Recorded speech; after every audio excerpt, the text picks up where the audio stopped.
For more than 20 years, the City of Bainbridge Island's Police Department and municipal court staff have worked in facilities with numerous deficiencies that do not support modern law enforcement or appropriate accommodations for judicial services. One of the challenges here is our limited amount of space. As you come in the building, where there are multiple doors that all have to be opening and closing at the same time.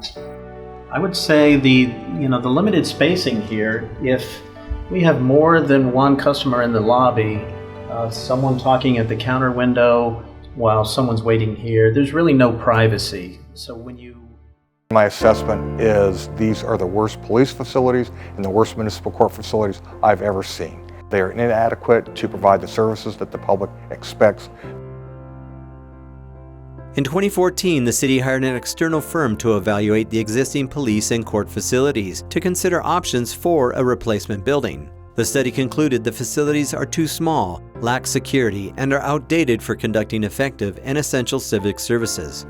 Professional services, we want to provide that to the community. That involves not only our personnel, but our building, how we present to the community.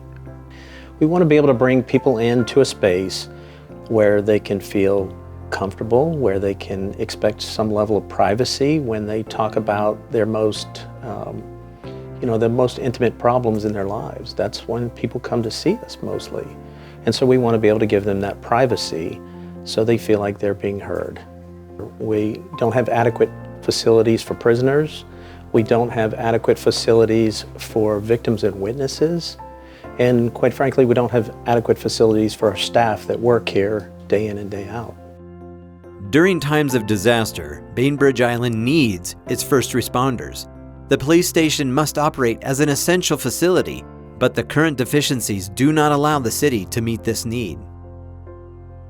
I worry about any staff that currently occupies those buildings. Those are unreinforced masonry structures that will not hold up to any sort of current earthquake codes. And so if there's a disaster on the island, I'm worried about their safety.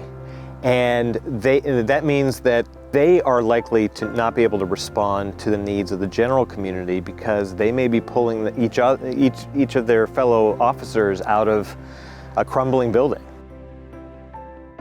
I was very surprised at the conditions that I saw. It was a lot smaller than I expected, and seeing all of the other nice buildings and facilities and parks and schools that we have around here, I figured that the police would have the same type of work environment. Well, one of the things that's really important to me is that people come here and feel that they were served and that they were heard. One of the biggest concerns that I have is there's just not enough space here for people to have the room that they need to feel comfortable. It's small and it's not exactly set up like a courthouse. I think first impression entering this courthouse is, what is this? I have to say that this courthouse is probably, well, in the bottom three that I can think of the hundreds that I've been in for this function. We don't have a witness stand here. We don't have a jury box, and we have to improvise. But we make do, and we do the best we can with what we have. But it definitely isn't the facility that I think this community should have. If somebody comes here for a harassment protection order or domestic violence protection order, when they have to sit in court before me, they are within feet of the person that they're seeking an order against. And it's already a very stressful process for people. They're not comfortable speaking in public generally anyways, and then to have to do so under such stressful circumstances really feels wrong to me. I also feel very embarrassed, frankly, that we don't have a better facility for people who have disabilities or who are elderly. If people come in here with a walker or wheelchair, we have to move furniture around to make it accessible for them because of our small space. To have to make those accommodations in that way feels inappropriate. We don't own this building. We have to plan for the future. really like to see this project come to fruition. I think it's something that the community can be proud of.